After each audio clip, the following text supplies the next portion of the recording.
ብዙ ነገር የተፈቀደልኝ ነገር አለ። ፈቅዶልኝ እንኳን እፈራዋለሁ የሚገርማችሁ። ምክንያቱም ያችን ደግሞ ወጋቱን አይኔ የነበረው ፌም ተመልሳ የምትወጋኝ ይመስላል።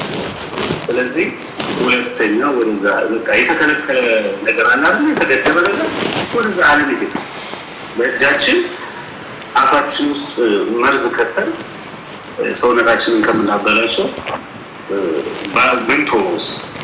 ሁለተኛ ደግሞ ዛሬ አንድ ነገር አንድ ብቻ ቀምሰን ነገ ምን እንደግማታለን። ያችን እሷ ናት እያታለለችን ያለች እና ከዛች ብንርቅ እና እኔን ያየ ማር እኔን ያየ ከኔ ብልጥ የሆነ ሰው ከጎረቤቱ ነው የሚማረው እና እኔን ያየ እኛ በነፃነት ወጥተን ድነናል ብለን እየተናገርን ነው። ከኛ ናትማሩ ዛሬ ትንሽ ቀምሼ ነገ ትንሽ ቀምሼ ከምትውና ሰውነታችን ረዥም ጊዜ ነው ስኳር የሚያበላሸው እና እኔ 17 ዓመት ሆኖ ነበረ 17 ዓመት ላይ ነው ያበላሸው።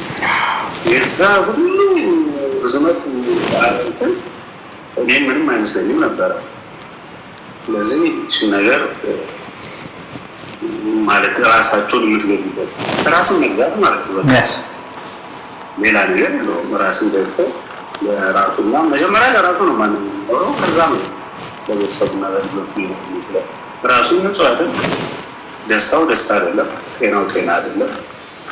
የፈለግኩ ሆናለሁ አሁን ለመድኃኒት ዛሬ አሁን ጠዋት ተስባለሁ። አሁን ላይ ነው ከመሰል ቀመስኩት። ምንም ለእኔ ጉዳይ አይደለም ማለት ነው። በፊት ግን ሰውነቴ እንዴት እንደሚንቀጠቀጥ እኔ ያውቀው መቆም እስከሚያቅተኝ ይንቀጠቀጣል፣ ይወርዳል። ከዛ በኋላ በስኳር ነው የማውቀው መሬዳ እዛ ውስጥ ለምን እገባለሁ?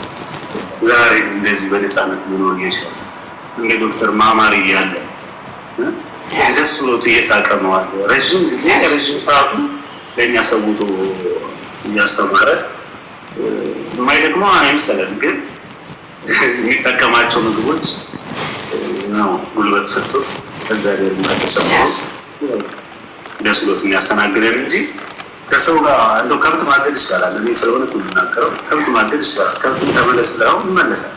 እኛን ያስቸገሩ የምናስበው ሰዎች ነው። እግዚአብሔር ፍቃድ ለራሳችን እንድንገዛ ለራሳችን ስም ለልጆቻችን ስም ነው። ረዥም ጊዜ ወሰድኩ ዶክተር። እኔ ግን በጣም ደስ ብሎኝ ነው እንኳን አንዳንድ ስወጣው እንግዲህ ከሌሎችን ተረዳ በጣም ትልቅ ዳገት ነው።